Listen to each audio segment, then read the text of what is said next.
ঈসা আলাইহিস সালাম দাজ্জালকে মারার পরে আরেকটা প্রজাতি বের হবে, এর নাম ইয়াজুজ আর মাজুজ। নাম শুনেছেন? এই যে এই সূরার মধ্যেই আছে, এই সূরা কাহফের কথা বললাম না, সূরা কাহফের পিছনের দিকে আছে ইন্না ইয়াজুজ ওয়া মাজুজ মুফসিদুনা ফিল আরদ।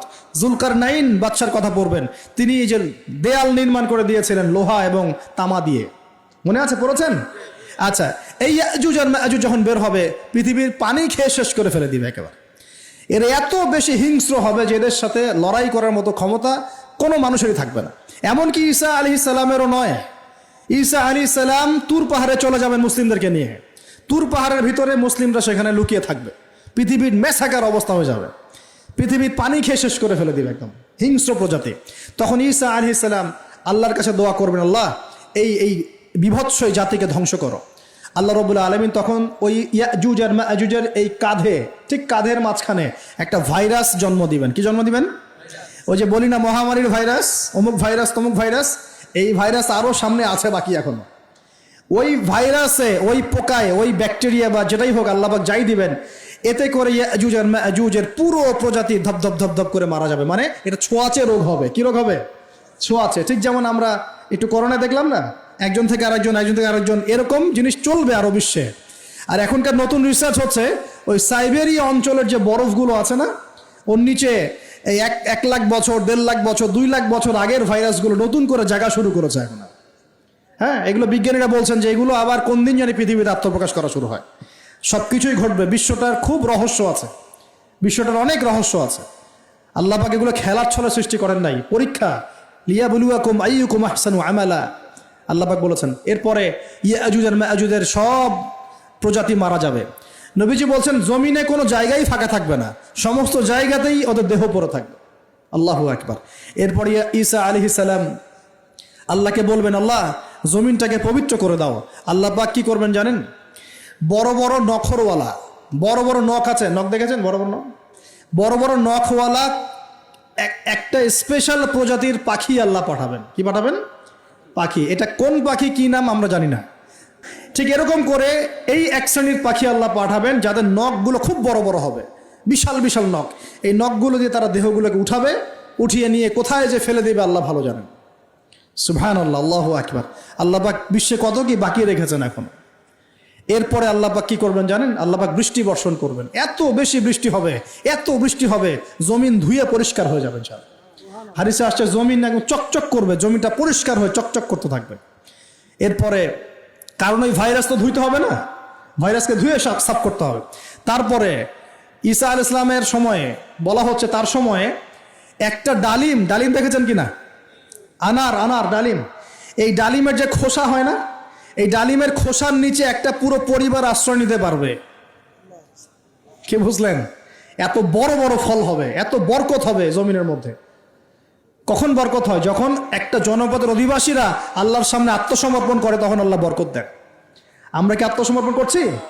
এই জন্যই তো অর্থনৈতিক মন্দা চলছে। এমনি এমনি নাকি?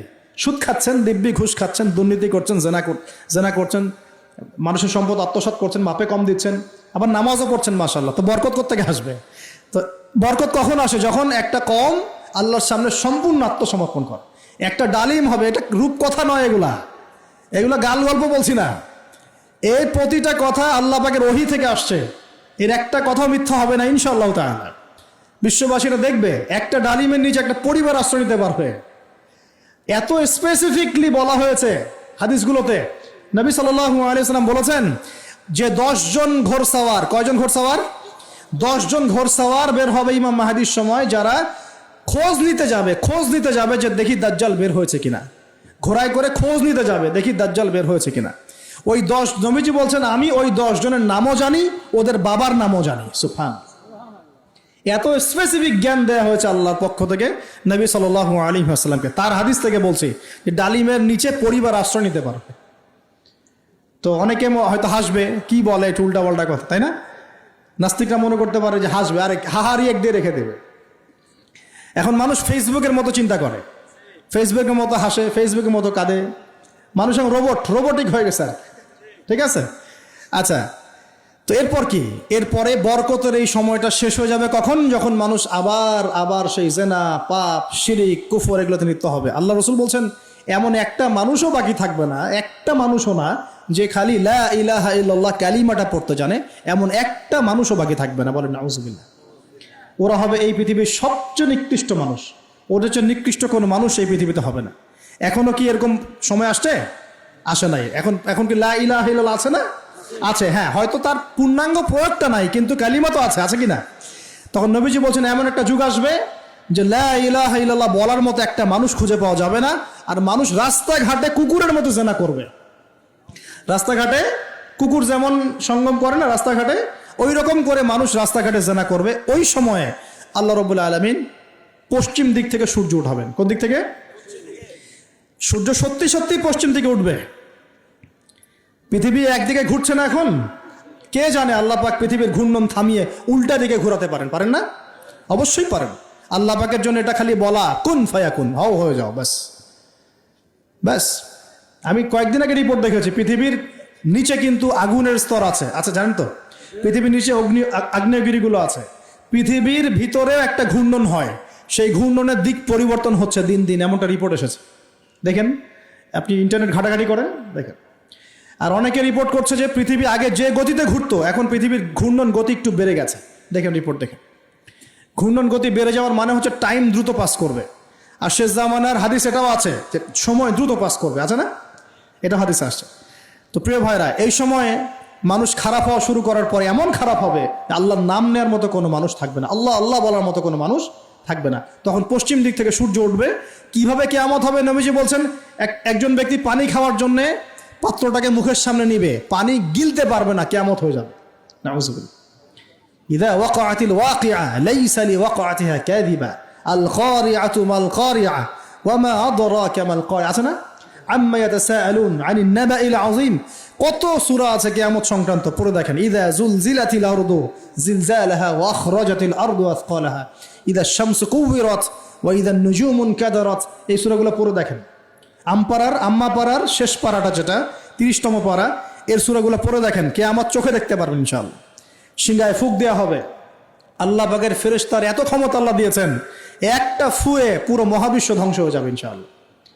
চারটাখানি কথা নাকি? দ্বিতীয় ফুৎকারে আবার সবাইকে জীবিত করা হবে। এবং এই যে দুনিয়ার জীবনটা আমরা কাটাচ্ছি, এই 30, 40, 50, 60, 100 বছরের জীবন, এই জীবনের এক একটা হিসেব আল্লাহর সামনে দাঁড়িয়ে সেদিন দেওয়া লাগবে।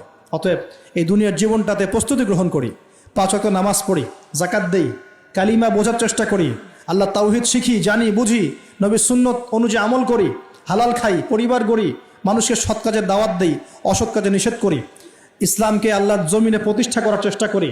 আল্লাহ পাক যা দিয়েছেন, জানমাল, সময়, শ্রম, আল্লাহ পাক যা দিয়েছেন, ক্ষমতা, প্রতিপত্তি, সম্পদ, এগুলোকে আল্লাহর দ্বীনের জন্য ব্যয় করি। ইনশাআল্লাহ দুনিয়া সফল হব, পরকালে সফল হবে ইনশাআল্লাহু আযজা ওয়া জাল। আল্লাহ পাক আমাদের সবাইকে সমকালীন ফিতনাগুলো সম্পর্কে সচেতন থাকার তৌফিক দান করুন, এবং এই রমজান, আসন্ন রমজানে পরিপূর্ণরূপে ইবাদত করার তৌফিক দান করুন, এবং এই ইবাদত এবং শিক্ষাগুলোকে সারা বছর ধরে রাখার তৌফিক দান করুন, এবং জামানা সম্পর্কে সচেতন থেকে আগামী দিনে যা হবে সেভাবে পদক্ষেপ নেওয়ার তৌফিক আল্লাহ পাক দান করুন। আমিন।